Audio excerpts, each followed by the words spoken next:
Yo welcome back guys. So guys, నేను ఇలా చాలా గమ్మతైన విషయం చాలా బాగా రియలైజ్ అయినా. ఏందో నేను ఇలా మీతో షేర్ చేసుకుంటా. Free suggestions and paid suggestions గురించి మనం మాట్లాడుకున్నాం. ఇక ఫ్రీ సజెషన్స్ అంటే ఇక మనకు తెలిసినవి.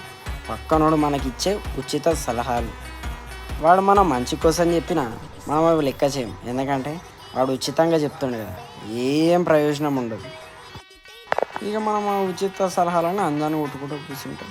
ఇక పెయిడ్ సజెషన్స్, ఇక మన వాళ్ళ ధూళి ఏంటంటే కొన్ని దగ్గరలలో పైసలు కట్టి సజెషన్లు తీసుకుంటారు, పైసలు కట్టి మోటివేషన్ అంటారు, పైసలు కట్టి సొల్యూషన్ల కోసం ఎక్కుతూ ఉంటారు. మరి వాడు పైసలు కట్టినందుకైనా జర కొత్త ఆలోచనలు చెప్తారా, కొత్త సజెషన్లు ఇస్తారా? లేదే. వాడు ఉచితంగా ఉచిత సలహాలే వాడు మనకి జర ఇంగ్లీష్లో పాస్గా చెప్తాడు. ఏందిరా అయ్యా ఇది? మనం మనుషులం ఏందిరా ఇట్లా తయారవుతున్నాం? World must change man.